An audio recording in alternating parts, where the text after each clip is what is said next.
ito ay rated SPG. Striktong patnubay at gabay ng magulang ang kailangan. Maaaring may masiselang tema, lengguwahe, karahasan, sexual, horror o droga na hindi angkop sa mga bata. Gulat si Moira sa naging desisyon ni Don Pepe na hindi bigyan ng pamana si Zoe. Hindi ito makapaniwala na walang nakuha ang kanyang anak mula sa matanda. Samantalang si Annalyn na anak sa labas ay nakatanggap ng malaking pamana.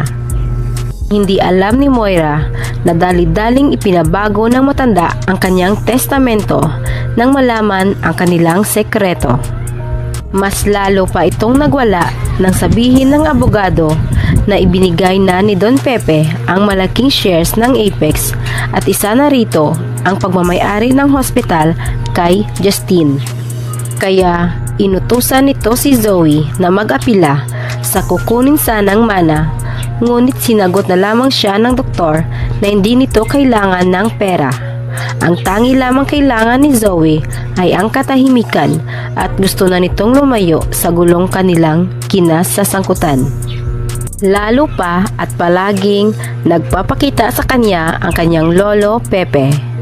Nabigla rin si Annalyn nang marinig ang sinabi ng abogado at hindi makapaniwala na binigyan siya ng malaking pamana ng kanyang lolo Pepe.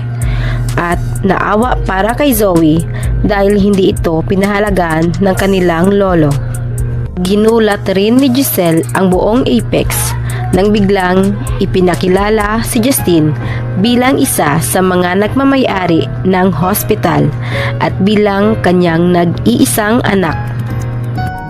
Kahit hindi pa lubusang pinatawad ni Justine ang kanyang ina, ay napilitan itong tanggapin ang posisyon sa Apex dahil sa kanyang lolo at unti-unti ring napapamahal ito sa kanya. Samantala, nakahalata na si Eric na parang lumalambot ang puso ni Justine para kay Giselle. Kaya tinanong niya ito kung nabawasan na ba ang galit sa kanyang puso para sa ina. Pilit na itinago ni Justine ang totoong nararamdaman para sa ina at sinabing galit pa rin ito. Ngunit sa totoo ay nagdadalawang isip na ito dahil kay Annalyn. Napaisip ito dahil sa mga sinabi ni Annalyn na magaganda tungkol sa kanyang ina. Sa kabilang banda, nakokonsensya na si Carlos sa paglilihim nito kay Lynette. Nasaksihan nito kung paano ipinagtanggol ni Lynette si Zoe kina Tiang Susan at Josa nang sabihin ni Lynette sa mga ito na nais nitong papuntahin si Zoe sa kanilang bahay dahil baka nangangailangan ito ng makakausap, lalo pa at alam nilang puno ito ng problema sa mga panahong iyon. Kaya nahahati na ang puso ni Carlos para kina Zoe at Lynette dahil parehong kailangan siya ng dalawang babaeng mahahalaga sa kanyang buhay. Ngayong nakabalik na ang nag-iisang anak ni Giselle sa tulong ni Don Pepe, mabubunyag na rin kaya ang sekreto ni Moira at Zoe sa tulong ni Quinito na tauhan rin ni Don Pepe?